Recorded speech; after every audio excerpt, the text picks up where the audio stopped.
이번 분석을 시작하기에 앞서 투자 판단의 최종 책임은 투자자 본인에게 있다는 점을 명확히 말씀드립니다. 저희는 단순 참고용 정보나 분석을 제공할 뿐 특정 종목이나 섹터에 대해 매수나 매도를 절대 추천하는 것이 아닙니다. 안녕하세요. 오늘 우리가 뛰어들 이야기는 기본적으로 시계와의 싸움입니다. 한쪽에는 하늘을 나는 전기 택시라는 정말 혁신적인 미래가 있고요. 다른 한쪽에는 매달 1억 달러가 넘는 돈이 말 그대로 타들어가는 현금 더미가 있습니다. 네네. 오늘 주인공은 바로 그 싸움의 중심에 있는 기업, 아처 에비에이션, 티커는 ACHR입니다. 과연 아처는 이 돈이 다 떨어지기 전에 규제라는 거대한 벽을 뚫고 하늘로 날아오를 수 있을까요? 오늘 여러분이 보내주신 자료들을 바탕으로 그 가능성을 한번 숫자와 전략으로 깊게 파헤쳐보겠습니다. 네, 그 시계와의 싸움이라는 표현이 아주 정확합니다. 사실 아처 같은 기업을 분석할 때 뭐랄까 전통적인 재무제표는 거의 무의미하다고 봐야죠. 그렇죠. 매출이 없으니까요. 맞습니다. 매출은 없고 비용만 계속 나가니까요. 대신 우리는 딱 두 가지에 집중해야 합니다. 첫째, 그들이 가진 비전이 과연 얼마나 거대한가. 그리고 둘째, 그 비전을 현실로 만들 때까지 버틸 연료, 그러니까 현금이 얼마나 남았는가. 비전과 현금. 네, 이 두 가지 관점의 어떤 충돌과 균형을 이해하는 것이 오늘 분석의 핵심이라고 할 수 있겠습니다. 좋습니다. 그럼 먼저 아처가 싸우고 있는 이 운동장, 그러니까 UAM 산업의 전체적인 환경부터 살펴보죠. 이건 아처 혼자만의 힘으로는 바꿀 수 없는 외부 변수들이니까요. 어떤 바람이 불고 또 어떤 장벽이 가로막고 있나요? 외부 환경은 그야말로 기대와 우려가 아주 극명하게 교차하고 있습니다. 먼저 정치, 법규적 측면에서 보면요. 모든 것의 시작과 끝은 미국 연방항공청 FAA의 형식 인증, 즉 타입 서티피케이션입니다. FAA 인증이요? 네, 이게 그냥 서류 심사가 아니고요. 이 항공기가 상업적으로 승객을 태우고 날아도 안전하다는 걸 국가가 공식적으로 보증해주는 절차거든요. 이게 없으면 아처의 비행기는 그냥 아주 비싼 고철 덩어리에 불과합니다. 잠깐만요. FAA 인증이 그 정도로 중요하다면 만약에 예를 들어서 경쟁사인 조비 에비에이션이 아처보다 단 6개월이라도 먼저 인증을 받으면 어떻게 되는 건가요? 이게 사실상 게임이 끝나는 건지 아니면 후발주자에게도 기회가 있는 건지 궁금하네요. 아주 날카로운 질문이십니다.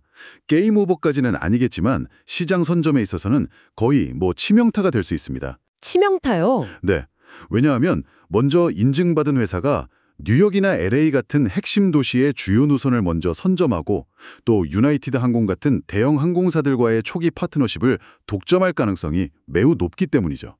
먼저 깃발을 꼽는 거군요. 그렇죠. 그래서 지금 이 회사들은 기술 개발만큼이나 어쩌면 그 이상으로 FAA와의 소통과 서류 작업에 사활을 걸고 있는 겁니다. 말 그대로 규제가 이 산업의 속도와 방향을 결정하는 가장 강력한 변수인 셈이죠. 규제라는 거대한 산이 하나 떡 버티고 있는 거군요. 알겠습니다. 그럼 경제적인 환경은 어떤가요? 지금 같은 고금리 시대가 이런 스타트업에게 특히 더 힘들 것 같은데요. 맞습니다. 고금리는 아처의 시계를 더 빨리 가게 만드는 아주 직접적인 요인입니다. 상업화 전까지는 계속 외부에서 자금을 조달해야 하잖아요. 그렇죠. 돈을 벌지 못하니까요. 네. 그런데 금리가 높으면 똑같은 돈을 빌려도 이자 부담이 커지죠. 그리고 투자자들 입장에서도 굳이 불확실성 높은 스타트업에 돈을 넣기보다는 그냥 안전한 은행 예금으로 높은 이자를 받는 게 더 나을 수 있고요. 기회비용이 커지는 거군요. 바로 그겁니다. 그래서 아처 같은 기업의 현금 소진 속도는 단순히 연구개발비 때문만이 아니라 이런 거시경제 환경에도 큰 영향을 받는 겁니다. 하지만 이런 역풍만 있다면 이 산업이 이렇게까지 주목받지는 않겠죠. 분명히 아주 강력한 순풍도 있을 텐데요. 물론입니다. 사회적인 측면에서 아주 강력한 요구가 있습니다. 바로 지긋지긋한 도심 교통체증을 해결해달라는 것, 그리고 또 하나는 기후변화에 대응할 친환경 운송수단을 만들어달라는 두 가지 목소리죠. 네네. UAM은 이 두 가지 문제를 동시에 해결할 수 있는 거의 유일한 대안으로 꼽히고 있습니다. 그렇긴 한데 동시에 이런 생각도 들어요. 내 머리 위로 우리 집 창문 밖으로 저런 비행기가 수시로 날아다녀도 괜찮을까 하는 소음이나 안전에 대한 불안감도 분명히 있을 것 같거든요. 정확한 지적이십니다. 그 대중의 불안감이 존재하죠. 이 불안감을 기술로 그리고 데이터로 어떻게 신뢰로 바꾸느냐가 시장을 여는 마지막 열쇠가 될 겁니다. 결국 모든 건 기술로 기결되는군요. 그중에서도 배터리 기술이 가장 중요하다고 들었습니다. 네, 배터리가 UAM의 심장이라고 보시면 됩니다. 배터리의 에너지 밀도, 그러니까 얼마나 작은 부피와 무게에 많은 에너지를 담을 수 있느냐가 비행 거리, 탑승 인원, 그리고 궁극적으로는 사업성 전체를 결정합니다. 전기차랑 비슷한 원리네요. 아주 비슷합니다. 현재 기술은 딱 단거리용 에어택시 수준에 머물러 있죠. 이 한계를 뛰어넘는 차세대 배터리 기술을 과연 누가 먼저 확보하느냐가 UAM 시장의 진정한 승자가 가를 겁니다. 알겠습니다. 그럼 정리해보면 FAA 규제와 고금리라는 폭풍우 속에서 교통난 해결이라는 사회적 요구를 돋삼아서 배터리 기술이라는 엔진으로 나아가야 하는 그런 상황이군요. 네, 아주 멋진 비유네요. 이 험난한 바다에 아처만 있는 건 아닐 텐데요. 경쟁자들은 누구고 또 얼마나 위협적인가요? UAM 시장은 그야말로 경쟁의 레드오션입니다. 포터의 5가지 경쟁 요인으로 보면 더 명확해지는데요. 일단 이미 조비, 릴리움 같은 강력한 경쟁자들이 바로 옆에서 똑같이 FAA 인증을 향해 전력 질주하고 있습니다. 그런데 사실 더 무서운 건 잠재적 진입자들이죠. 잠재적 진입자라면 예를 들어 어떤 기업들을 말하는 건가요? 보잉이나 에어버스 같은 항공업계의 골리앗들, 혹은 현대차나 토요타 같은 자동차 업계의 공룡들을 생각하시면 됩니다. 아, 이름만 들어도 정말 쟁쟁하네요. 그렇죠.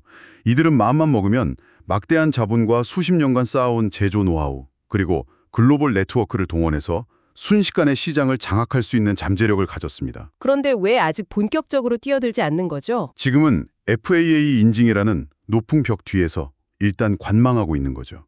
시장이 정말로 열리는지, 돈이 되는지를 지켜보고 있는 겁니다. 하지만 시장이 열리는 순간 언제든 참전할 수 있는 선수들이라고 봐야 합니다. 듣기만 해도 살벌하네요. 그럼 부품을 공급하는 회사나 나중에 기체를 구매할 항공사들과의 관계, 이른바 가불관계는 어떻게 형성될까요? 초기에는 아처가 을이 될 수밖에 없습니다. 고성능 배터리나 특수 모터 같은 핵심 부품은 소수의 전문 기업만 만들 수 있으니 공급사의 힘이 강할 수밖에 없고요. 네. 구매자 쪽도 마찬가지입니다. 유나이티드 항공 같은 대형 항공사의 10억 달러 선주문 같은 계약 하나하나가 회사의 생존을 좌우하니까요. 아, 그 계약이 정말 중요했겠군요. 그렇죠. 하지만 먼 훗날 시장이 성숙해지고 여러 제조사가 경쟁하게 되면 오히려 항공사들이 여러 업체를 저울질하면서 가격을 깎으려 들겠죠. 힘의 균형은 시간이 지나면서 계속 변할 겁니다. 자, 그럼 외부 환경이 이렇게나 험난한데 이런 폭풍우 속에서 아처가 타고 있는 배 자체는 얼마나 튼튼한지 한번 들여다보죠. 그들만이 가진 무기는 대체 무엇인가요? 아처의 가장 영리한 수는요. 비행기를 제대로 만들기도 전에 고객과 공장 문제부터 해결했다는 점입니다. 고객과 공장이요? 네. 보통 스타트업은 일단 만들고 보자, 그럼 누가 사겠지라는 생각으로 시작하는 경우가 많거든요. 그런데 아처는 정반대였습니다. 유나이티드 항공이라는 확정된 구매자를 먼저 확보해서 이걸 만들면 과연 누가 사지? 라는 가장 근본적인 질문을 지워버렸습니다. 아, 수요처를 먼저 확보했다. 그리고 생산은 스텔란티스와 손을 잡았죠. 맞아요. 그 파트너십이 아주 인상적이었어요. 바로 그겁니다. 지프, 푸조, 크라이슬러 등을 거느리는 세계적인 자동차 기업 스텔란티스를 끌어들여서 이걸 어떻게 수천 대씩 똑같은 품절로 찍어내지? 라는 대량 생산의 난제를 해결할 열쇠를 미리 찾아놓은 거죠. 와, 그러니까 아직 제대로 날지도 못하는 비행기를 두고 수요와 공급이라는 가장 큰 두 가지 문제를 동시에 해결해버린 셈이네요. 맞습니다. 이건 단순한 파트너십이 아니라 사업의 불확실성을 아주 극적으로 낮춘 굉장히 영리한 전략적 선택이라고 봐야 합니다. 그런데 한편으로는 이런 우려도 들어요. 스텔란티스 같은 거대 자동차 기업은 관료주의가 심하고 의사결정이 느리기로 유명하지 않나요? 지금 아처에게 가장 중요한 건 속도일 텐데 이 파트너십이 오히려 발목을 잡을 위험은 없을까요? 충분히 제기할 수 있는 합리적인 우려입니다. 네, 스타트업의 속도와 대기업의 안정성 사이에서 그 균형을 잡는 것이 이 파트너십 성공의 관건이 될 겁니다. 그리고 이게 아처의 약점과도 바로 연결이 되는데요. 약점이요? 네, 아처의 가장 치명적인 약점은 역시 시간입니다. 돈 버는 곳은 없는데 연구개발비, 인증비, 인건비로 현금은 계속 타들어가고 있으니까요. 이른바 번 레이트가 굉장히 높은 거죠. 그 번 레이트, 구체적으로 어느 정도 수준인가요? 제공해주신 2023년 3분기 실적 자료를 보면요. 순손실이 약 1억 3천만 달러입니다. 1억 3천만. 네, 직전 분기보다는 줄었지만 여전히 엄청난 금액이죠. 잠시만요. 3개월에 1억 3천만 달러를 썼다는 건 계산해보면 한 달에 4천만 달러 이상? 우리 돈으로 거의 하루에 20억 원 가까이를 쓰고 있다는 계산이 나오는데요. 매출은 0원인데 말이죠. 네, 맞습니다. 듣기만 해도 정말 아찔한데요. 이 속도로 괜찮은 건가요? 바로 그 지점이 시장이 가장 불안하게 또 가장 유심히 지켜보는 부분입니다. 그래서 아처 같은 기업을 볼 때 주가 수익 비율, PER 같은 건 아무 의미가 없고요. 오직 현금만 봐야 합니다. 현금. 얼마나 더 버틸 수 있는지 이른바 런웨이가 계산되는 거죠. 아, 활주로. 마치 발사를 앞둔 로켓의 연료 탱크 같네요. 연료가 다 떨어지기 전에 궤도 진입, 즉 FA 인증에 성공해야 하는 거군요. 완벽한 비유입니다. 다음 실적 발표가 2026년 2월 말에서 3월 초로 예상되는데요. 그때 시장은 다른 어떤 숫자보다도 이 16억 4천만 달러라는 연료가 얼마나 줄었는지에만 집중할 겁니다. 인증이 하루 늦어질수록 로켓에서 연료가 새어나가는 것과 똑같은 상황이니까요. 종합해보면 아처는 유나이티드와 스텔란티스라는 정말 강력한 아군을 확보했지만 매일 막대한 현금을 태우면서 FAA라는 최종 관문이 열리기만을 기다리는 상황이군요. 네, 그렇습니다. 그렇다면 아처가 마주한 수많은 리스크 중에서 만약 실패한다면 이 모든 것을 물거품으로 만들 단 하나의 치명적인 리스크를 꼽으라면 역시 FAA 인증 지연이겠네요. 단연코 FAA 인증 지연입니다. 기술적인 결함이 발견되거나 예상보다 현금 소진이 빨라지거나 경쟁사가 추격하는 등 다른 모든 리스크는 결국 인증 지연이라는 하나의 결과로 수렴됩니다. 아, 모든 문제의 종착역이군요. 그렇죠. 발생 가능성도 낮지 않고요. 만약 현실화됐을 때 기업에 미치는 파급력은 거의 재앙에 가깝습니다. 이것이 아처가 넘어야 할 가장 크고 가장 시급한 단기 리스크입니다. 정말 모든 것이 FAA 인증 여기에 달려 있군요. 반대로 이 모든 허들을 성공적으로 넘었을 때 아처가 얻게 될 보상은 무엇인가요? 상상할 수 있는 최고의 시나리오는 어떤 모습일까요? 바로 선점자 우위, First Mover Advantage라는 엄청난 과실을 얻게 됩니다. 이게 단순히 기체를 먼저 파는 것 이상의 의미가 있습니다. 어떤 의미죠? 가장 먼저 시장에 진입하면 UAM 운항 방식, 안전 기준 등 산업의 표준을 자신들에게 유리하게 설정할 수 있습니다. 아, 시장의 규칙을 만드는 플레이어가 되는 거군요. 그렇습니다. 더 나아가 단순히 eVTOL 기체를 파는 제조업체에 머무는 게 아니라 항공편 예약 및 관제 서비스, 기체 정비 MRO 사업, 조종사 훈련 프로그램까지 아우르는 거대한 UAM 생태계를 구축할 수 있습니다. 플랫폼 비즈니스로 확장하는 거네요. 바로 그겁니다. 이런 플랫폼과 서비스 사업은 하드웨어 판매보다 훨씬 높은 수익을 그것도 지속적으로 창출할 수 있죠. 여기에 미 국방부와의 계약 같은 기회까지 잡는다면 안정적인 현금 흐름과 함께 세계 최고의 기술력을 공인받는 효과까지 얻게 됩니다. 그야말로 하늘의 지배자가 될 수 있는 잠재력을 가진 겁니다. 자, 그럼 이 모든 정보를 종합해서 결론을 내려보죠. 2025년 11월 25일 기준 주가 7.35달러는 이 모든 기대와 불안을 어떻게 반영하고 있다고 봐야 할까요? 현재 주가는요. UAM이라는 신세계가 열릴 것이라는 엄청난 기대감과 그 문을 열기까지 거쳐야 할 험난한 과정에 대한 불확실성이 아주 팽팽하게 맞서고 있는 가격대라고 해석할 수 있습니다. 기대와 불확실성의 균형점. 네.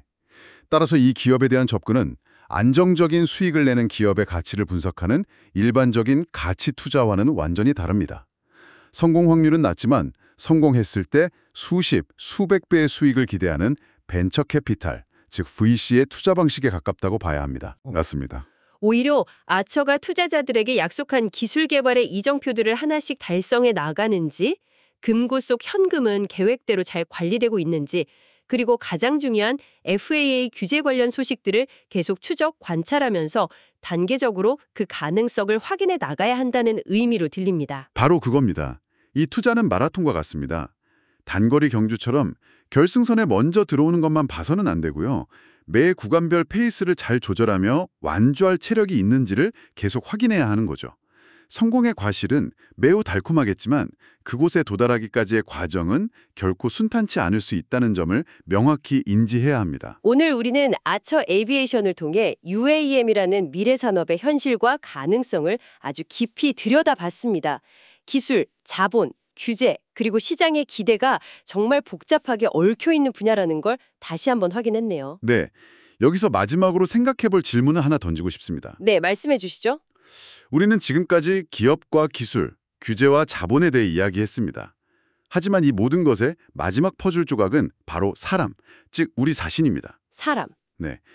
아처가 이 모든 어려운 관문을 통과해서 마침내 우리 도시상공에 EVBTO를 띄웠다고 한번 상상해 보시죠. 그때 여러분 아파트 창문 밖을 조용히 나는 저 새로운 비행체를 보며 와, 이제 출퇴근 시간이 10분으로 줄겠구나 라는 편리함을 먼저 떠올리게 될까요? 아니면 혹시 저게 떨어지면 어떡하지? 라는 불안함을 먼저 느끼게 될까요? 어쩌면 그 질문에 대한 우리 사회의 집단적인 답이 이 산업의 성패에 갈 가장 궁극적인 변수가 될지도 모릅니다.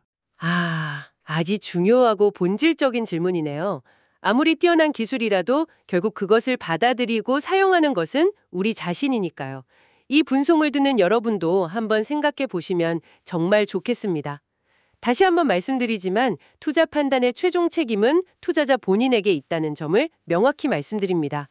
저희는 단순 참고용 정보나 분송을 제공할 뿐 특정 종목이나 섹터에 대해 매수나 매도를 절대 추천하는 것이 아닙니다. 항상 여러분의 성공 투자를 기원합니다. 내용이 좋으셨다면 구독, 좋아요 부탁합니다.